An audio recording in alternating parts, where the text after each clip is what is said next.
Hello everyone, I'm Oscar. I'm the lead developer for Moonsmart Focus, and I'm here today to walk you through our latest 2.19 release.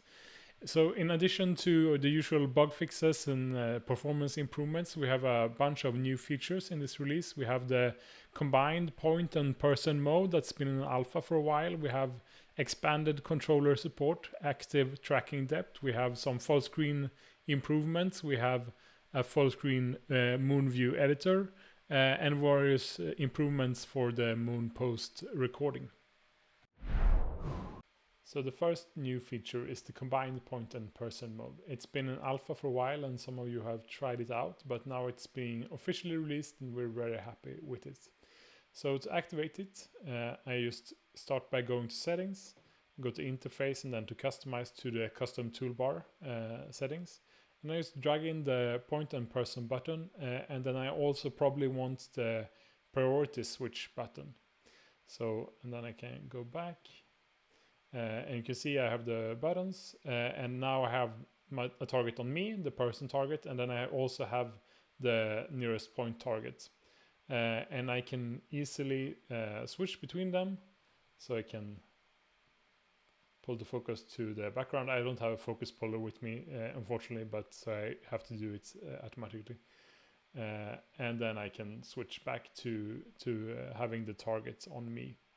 And you can also go to point and you can add more areas, and then I can go back to point and person and I can see, okay, I have all the areas.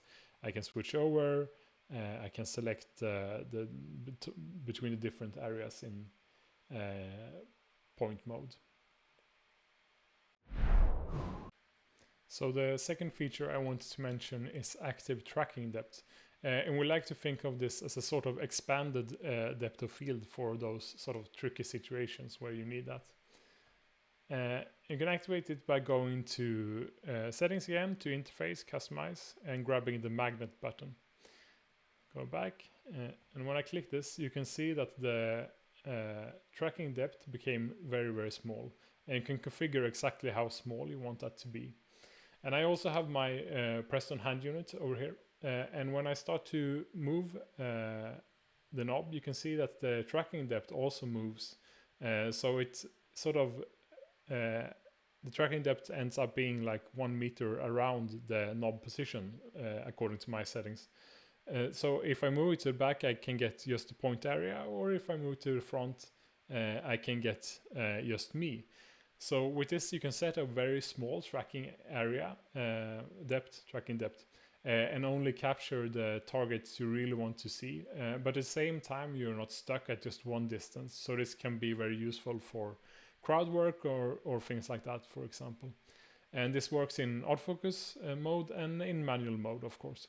And currently it works with hand units where we can get the knob position, and that would be Preston, Tilta and Hedén as of now. We've also made some improvements to how you set the moon view. So if you go to settings, you go to moon view, there is now a full screen button that lets you use the whole screen real estate to set the moon view, and you can move it around and you can zoom in and you can zoom out. And on a phone, of course, you would use pinch and zoom gestures to zoom in and out.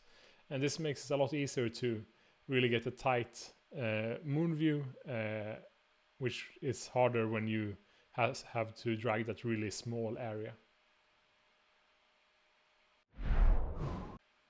There is also a bunch of improvements to moon post. So for example, you can now trigger moon post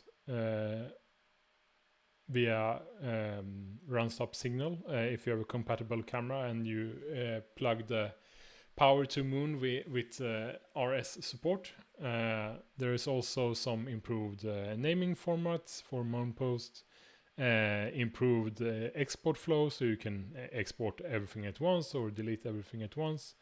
And various other improvements. Of course, there are many more improvements than those I have mentioned. If you want the full release notes, they're available at moonsmartfocus.com, and they're also available in the Moon client.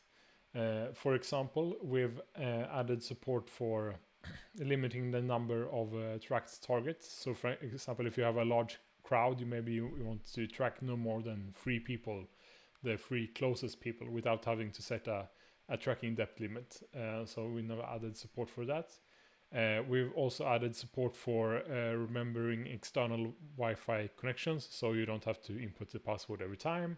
We've added persistence for nearest point presets, and we've added more help menus, which I've felt has been somewhat lacking.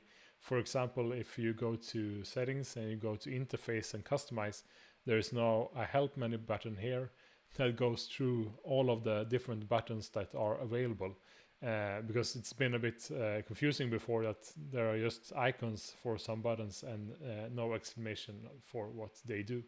So now that's also available.